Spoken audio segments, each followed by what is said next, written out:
Welcome students. Engineers gateway के YouTube platform पर मैं ललित राठी आपका स्वागत करता हूं।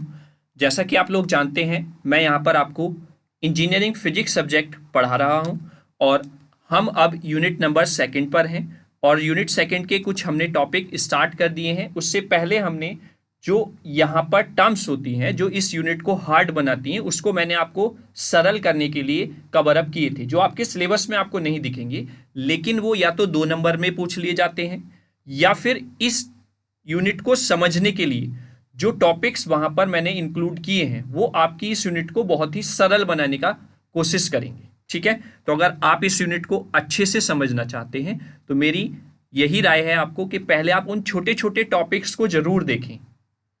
उनसे आपका कॉन्फिडेंस बुल्ड होगा, कॉन्फिडेंस बढ़ेगा, जिससे कि आप इस यूनिट को अपनी स्ट्रॉन्ग कर सकें। जो बच्चे डरते हैं कि इलेक्ट्रोमैग्नेटिक फील्ड थ्योरी बहुत हार्ड है, नहीं हो पाएगी, बहुत ज़्यादा मेहनत करनी पड़ेगी, है ना। तो चलिए आगे कंटिन्यू करते हैं अपनी यूनिट सेकंड इलेक्ट्रोमैग्नेटिक फील्ड। और जो आज हम टॉपिक यहाँ पर पढ़ेंगे वो है आपका मैक्सवेल इक्वेशंस। तो इनको स्टार्ट करने से पहले हम इनके बारे में जानेंगे थ्योरेटिकली कि मैक्सवेल इक्वेशंस जनरली क्या है। जो 4 इक्वेशन मैक्सवेल ने दी हैं और फिर उनकी जो डिफरेंशियल फॉर्म है और इंटीग्रल फॉर्म है उसको मैं यहाँ पर आपको बताऊंगा। फिर हम इनको प्रूफ करेंगे इक्वेशन वाइज, 1 बाय 1 इक्वेशन हम इसको प्रूफ करने वाले हैं उसके बाद, क्योंकि आपकी मैक्सवेल इक्वेशंस बहुत ज़्यादा इंपॉर्टेंट हैं, हर बार लगभग एग्जाम में पूछी जाती है। ठीक है, या तो कोई पर्टिकुलर इक्वेशन को करा लेगा आपसे ड्राइव के इंटीग्रल फॉर्म या डिफरेंशियल फॉर्म में कीजिए, या फिर चारों इक्वेशन को भी पूछ लेता है। ठीक, तो पहले हम समझते हैं मैक्सवेल इक्वेशन की जो 4 इक्वेशन हैं उनका क्या क्या मीनिंग है। तो पहली इक्वेशन क्या कहती है मैक्सवेल की, पहले मैं आपको थ्योरेटिकल बता दूंगा, फिर मैं लास्ट में आपको डिफरेंशियल फॉर्म और इंटीग्रल फॉर्म इनकी लिख के बता दूंगा। ठीक है, तो मैक्सवेल की पहली इक्वेशन है और उसको जो नाम दिया जाता है वो बोला जाता है गॉसेस लॉ फॉर इलेक्ट्रिसिटी। इसका दूसरा नाम ये भी है कि गॉसेस लॉ फॉर इलेक्ट्रिसिटी, उसी को मैक्सवेल की फर्स्ट इक्वेशन कहा जाता है। ये क्या कहती है, it states that the electric flux across any closed surface is proportional to the net electric charge Q enclosed by the surface, that is phi equals to Q upon epsilon। इसके कहने का मतलब क्या है कि इलेक्ट्रिक फ्लक्स जो है वो किसी क्लोज्ड सरफेस के अक्रॉस क्या होता है, प्रोपोर्शनल होगा नेट इलेक्ट्रिक चार्ज जो उस सरफेस में एनक्लोज्ड है।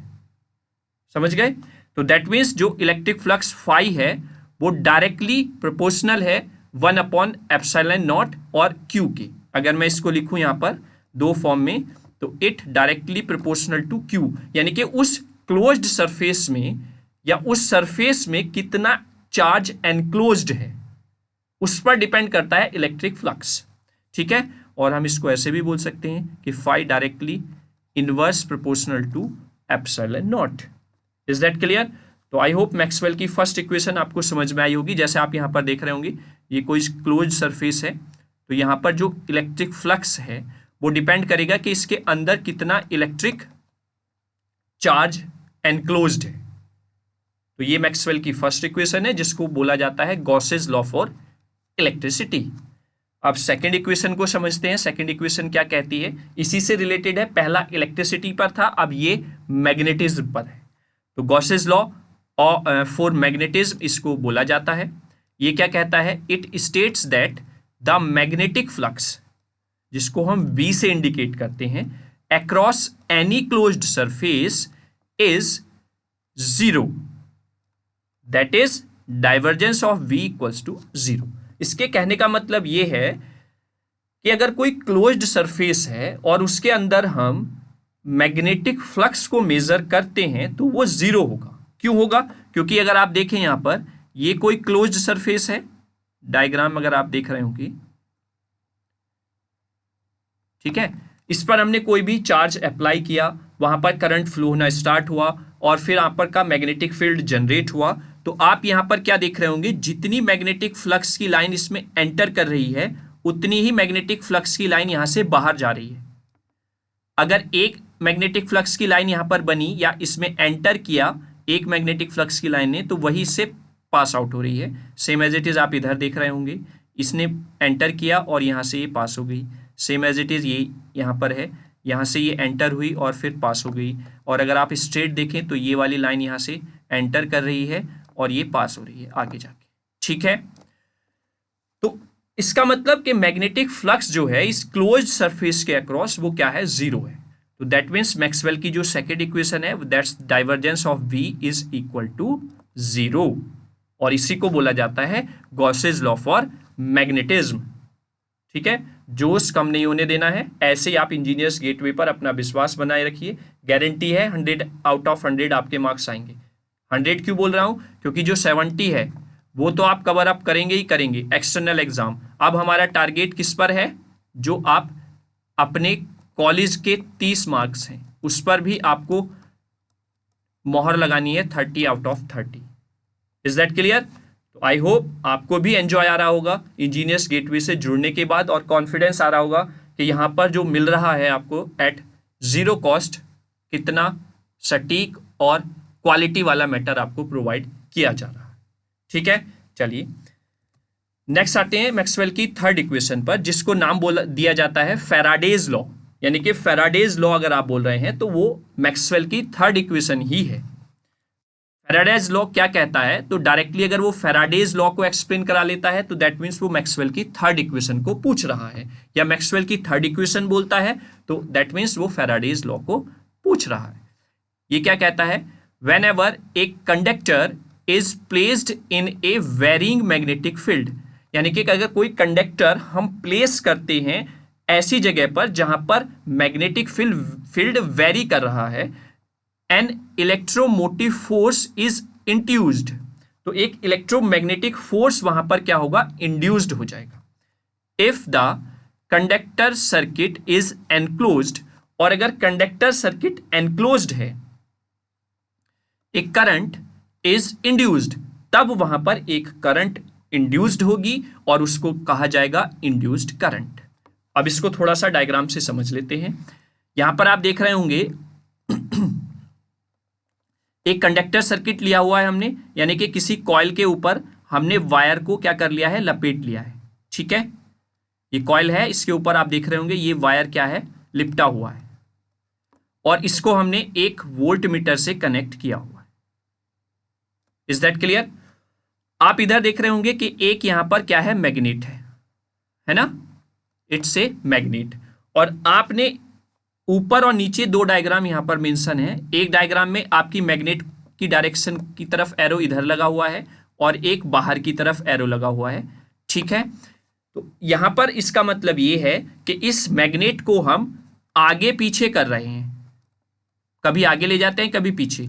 तो आगे पीछे करने का मतलब ये है, यहां पर जो मैग्नेटिक फील्ड है वो क्या है, वेरिंग है, यानी कि वो चेंज हो रहा है, और इस चेंज के कारण एक फोर्स यहां पर जनरेट होगा, इलेक्ट्रोमैग्नेटिक फोर्स, इलेक्ट्रोमोटिव फोर्स। उससे आप इस मीटर में डिफ्लेक्शन देखेंगे। अगर आप ध्यान से देखें तो दोनों डायरेक्शन में डिफ्लेक्शन अलग अलग है। जब आपकी मैग्नेट किसके पास जा रही है, क्लोज्ड कंडक्टर सर्किट के, तो आपका डिफ्लेक्शन राइट हैंड की साइड हो रहा है। आप यहां पर देख रहे होंगे ये सुई राइट हैंड की तरफ झुकी हुई है। जब यही मैग्नेटिक फील्ड हम दूर लेकर जा रहे हैं तो आप देख रहे होंगे डिफ्लेक्शन लेफ्ट साइड हो रहा है। तो कहने का मतलब यह है, जब मैग्नेट को वेरी कराया जा रहा है या मैग्नेटिक फील्ड को वेरी किया जा रहा है, मैग्नेट को अपने कंडक्टर सर्किट के पास लेकर जा रहे हैं, तो डिफ्लेक्शन इंड्यूस्ड इलेक्ट्रोमैग्नेटिक फोर्स के कारण राइट साइड हो रहा है। और यही मैग्नेट अगर हम दूर लेके जा रहे हैं अपने कंडक्टर सर्किट से, तो वहां पर डिफ्लेक्शन लेफ्ट साइड हो रहा है। यही एक्सप्लेन करता है फैराडेज लॉ या Maxwell third equation. I hope आपको क्लियर होगा। अब आ जाते हैं अपनी मैक्सवेल की फोर्थ इक्वेशन पर। मैक्सवेल की फोर्थ इक्वेशन क्या कहती है बेटा, इसी को नाम दिया जाता है एम्पियर्स लॉ। तो एम्पियर्स लॉ बोल दे या फिर मैक्सवेल की फोर्थ इक्वेशन बोल दे, दोनों का मतलब एक ही है, दोनों एक ही चीज है। इसको समझते हैं।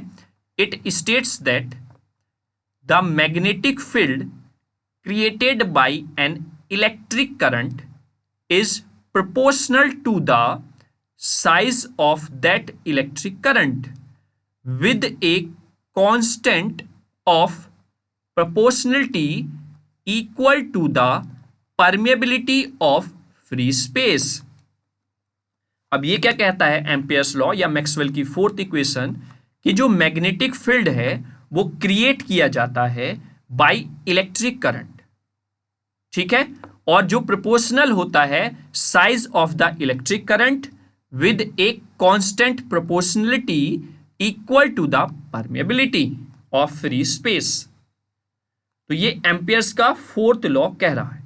जैसा आप यहां पर देख रहे होंगे, क्लोज्ड इंटीग्रेशन ऑफ V जो मैग्नेटिक फ्लक्स है dl equals to mu naught I। यानी कि ये जो फ्लक्स जनरेट हो रहा है, मैग्नेटिक फील्ड या मैग्नेटिक फ्लक्स जो V जनरेट हो रहा है, वो डायरेक्टली किसके अमाउंट पर डिपेंड कर रहा है? I के, क्योंकि वो डायरेक्टली प्रोपोर्शनल है I के, और उसके साथ साथ परमेबिलिटी ऑफ फ्री स्पेस। तो ये आपका एम्पियर्स लॉ हो जाता है। Is that clear? तो मैक्सवेल फोर्थ इक्वेशन क्या कहती है या एम्पियर्स लॉ क्या बताता है वो आप यहां पर समझ गए होंगे, ठीक है। कहने का मतलब ये है कि इस इलेक्ट्रिक करंट से हम मैग्नेटिक फील्ड जनरेट करते हैं, यानी कि जहां पर कोई करंट फ्लो हो रहा है और वहां पर एक कंडक्टिंग कॉइल है, तो उसके आसपास कुछ अमाउंट में मैग्नेटिक फ्लक्स भी या मैग्नेटिक फील्ड जनरेट होगा, और उसी को बताता है मैक्सवेल का फोर्थ इक्वेशन या एम्पियर्स लॉ। तो आई होप आपको चारों इक्वेशंस बहुत अच्छे से नीट एंड क्लीन, बिल्कुल ट्रांसपेरेंट फॉर्म में क्लियर हो गई होंगी। अब हमें देखना है मैक्सवेल की जो चारों इक्वेशन है डिफरेंशियल फॉर्म में क्या कहती हैं और इंटीग्रल फॉर्म में क्या कहती हैं। फिर हम 1 बाई इक्वेशन इंटीग्रल फॉर्म और डिफरेंशियल फॉर्म में इनको क्या करेंगे? ड्राइव करेंगे, ठीक है। तो मैं लिख लेता हूं यहां पर मैक्सवेल इक्वेशंस इन डिफरेंशियल फॉर्म। कभी कभी 2 नंबर में वो डिफरेंशियल फॉर्म में इक्वेशन भी लिखवा लेता है आपसे, तो ये भी आपको ध्यान रखना है कि ये कोई ऐसा नहीं है कि मैं वैसे ही आपको लिखवा रहा हूं, प्रूफ तो किया ही जाएगा। तो आपको ये भी ध्यान रखना है कि पहली equation divergence of D equals to rho होता है, या फिर मैं इसको बोलूं डाइवर्जेंस का मतलब होता है डॉट प्रोडक्ट। तो dot product of D is equal to rho, और अगर हम E की फॉर्म में लिखना चाहें तो dot product of E equals to rho upon epsilon naught, क्योंकि एप्सिलॉन नॉट इनटू, मैंने अभी पीछे वाली वीडियो में भी यूज किया था, एप्सिलॉन डॉट E क्या होता है? D होता है। तो अगर D की जगह पर आप एप्सिलॉन नॉट E पुट करेंगे then you get divergence of E equals to rho upon epsilon naught. तो ये पहली मैक्सवेल की इक्वेशन है in the form of differential.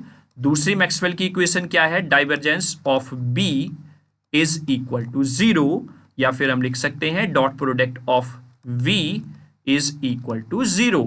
ये मैक्सवेल की सेकंड इक्वेशन है। मैक्सवेल की third equation in the differential form, curl of vector E equals to minus partial differentiation of V with respect to time t, ठीक है।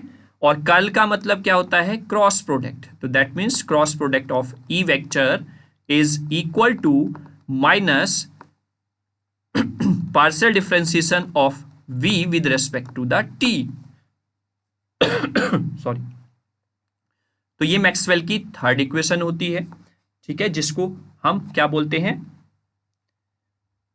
I think Faraday's law हमने पढ़ा है, ठीक है।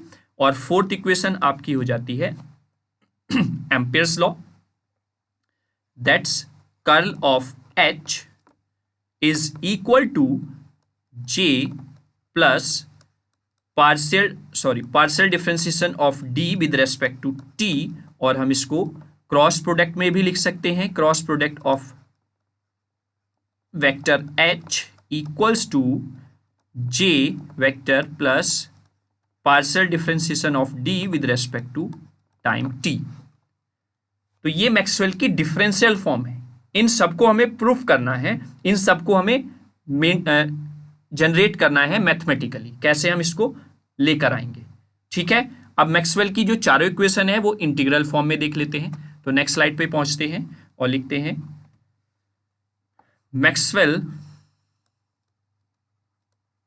मैक्सवेल्स इक्वेशंस इन integral form. चलिए इसको समझते हैं क्या कहती है मैक्सवेल की इक्वेशंस इंटीग्रल फॉर्म में। पहली इक्वेशन को हम इंडिकेट करेंगे surface integral of closed surface with respect to D is equal to volume integral of rho D V. ठीक है, सरफेस इंटीग्रल क्या होता है, वॉल्यूम इंटीग्रल क्या होता है, लाइन इंटीग्रल क्या होता है, बहुत अच्छे से मैंने एक वीडियो बनाई हुई है, पहले आप उसको समझें, फिर आप यहाँ पर मैं मानता हूँ आपको कोई भी कंफ्यूजन नहीं होगा। कैसे हम सरफेस इंटीग्रल से वॉल्यूम इंटीग्रल में कन्वर्ट करते हैं वो भी मैंने आपको बहुत ही बेहतर तरीके से बताया हुआ है। ठीक है, चलिए इसीलिए मैं बार बार बोलता हूँ कि मेन टॉपिक्स पे आने से पहले आप उन वीडियोस को जरूर देखें, जिससे कि आपको ये वाले वीडियोस या ये वाले टॉपिक्स बहुत इजी लगने लगेंगे, इसकी गारंटी है मेरी। ठीक है, second, surface integral of v into D S is equal to 0। ये आपकी मैक्सवेल की second equation in form of integral है। थर्ड इक्वेशन क्या कहती है, line integral of vector e dl is equal to minus surface integral partial differentiation of v upon partial differentiation with respect to t और ds। Third equation ये हो जाएगी in electrical form, integral form sorry. And fourth equation line integral h dl, कुछ books में आपको यहां पर c भी देखने को मिल सकता है, तो आप कंफ्यूज ना हो, c का मतलब भी लाइन इंटीग्रल से ही वहां पर होता है। You can also write surface integral bracket में j vector plus partial differentiation of d with respect to t into surface differentiation. और आप इसको एक फॉर्म में और लिख सकते हैं अगर आप लिखना चाहेंगे, तो line integral sorry of v dl equals to mu naught i plus mu naught epsilon naught d phi e upon dt। तो आप कोई सी भी फॉर्म में समझ सकते हैं integral form of Maxwell fourth equation. ठीक है, तो ये थी आपकी मैक्सवेल की चारों इक्वेशन इंटीग्रल फॉर्म में। इससे पिछली स्लाइड में हमने मैक्सवेल की चारों इक्वेशन इन डिफरेंशियल फॉर्म में देखी हैं। उससे पहले हमने 1 बाय 1 मैक्सवेल की इक्वेशन क्या हमको एक्सप्लेन करती हैं, क्या उनका मीनिंग है, वो हमने यहाँ पर कवर अप किया। ठीक है, तो ये अबाउट मैक्सवेल इक्वेशन था। मैक्सवेल की इक्वेशंस को शुरू करने से पहले, प्रूफ करने से पहले, मुझे लगता है कि हमें इसको समझना जरूरी है और एग्जाम के पॉइंट ऑफ व्यू से भी इंपॉर्टेंट है, क्योंकि यहाँ से आपके 2-2 नंबर के क्वेश्चन निकल कर आते हैं। ठीक है, तो डायरेक्ट मैक्सवेल की इक्वेशंस पर पहुंचने से पहले हमने इनको समझा, कैसे कैसे आप मैक्सवेल की इक्वेशन को डिफाइन करेंगे, क्या वो मैक्सवेल की इक्वेशंस हमको बताती हैं। तो आपको सेशन कैसा लगा आप हमें कमेंट बॉक्स में जरूर बताएं। ठीक है, और अगर आपको सेशन अच्छा लगा है तो आप उसके लिए एक लाइक जरूर कर दें हमारी वीडियो को, साथ के साथ अपने अदर फ्रेंड्स के साथ शेयर भी करें ज़्यादा से ज़्यादा, क्योंकि जिससे कि इंजीनियर्स गेटवे अपना जो ये फ्री ऑफ कॉस्ट वाला प्रोसेस है वो सब तक क्वालिटी एजुकेशन को पहुंचा सके। हमारा टारगेट है कि कोई भी बच्चा ये ना सोचे कि हम कैसे करें या फिर हमारी बैक आ जाएगी फिर दोबारा उसको सब्जेक्ट पढ़ना पड़े। ठीक है, तो आई होप आपको लेक्चर अच्छा लगा होगा। ठीक है, उसके लिए आप वीडियो को लाइक, शेयर और चैनल को सब्सक्राइब करना न भूलें। और अगर आप हमारे साथ कम्युनिकेट करते हैं और अपने फीडबैक्स देते हैं तो वो हमारे लिए एनर्जेटिक होंगे। मैं बार बार बोलता हूँ, आपके कमेंट नहीं होते हमारे लिए, वो हमारे लिए फीडबैक होते हैं, हमारी वैल्यूज़ बताते हैं कि हम कैसा मैटर आपको प्रोवाइड करा रहे हैं, या जो हमने विज़न अपने माइंड में लेकर चले हैं वो हम पूरा कर पा रहे हैं या नहीं कर पा रहे। ठीक है, तो बच्चों जोश बनाए रखें और ऐसे ही इजी वे पर यानी कि इंजीनियर्स गेटवे पर अपना विश्वास बनाए रखें। इंजीनियर्स गेटवे आपको इन फ्यूचर और बेहतर चीज़ें प्रोवाइड कराने की कोशिश करेगा। तब तक देखते रहिए इंजीनियर्स गेटवे और ज़्यादा से ज़्यादा अपने फ्रेंड्स के साथ शेयर करिए। Thank you so much. जय हिंद, जय भारत।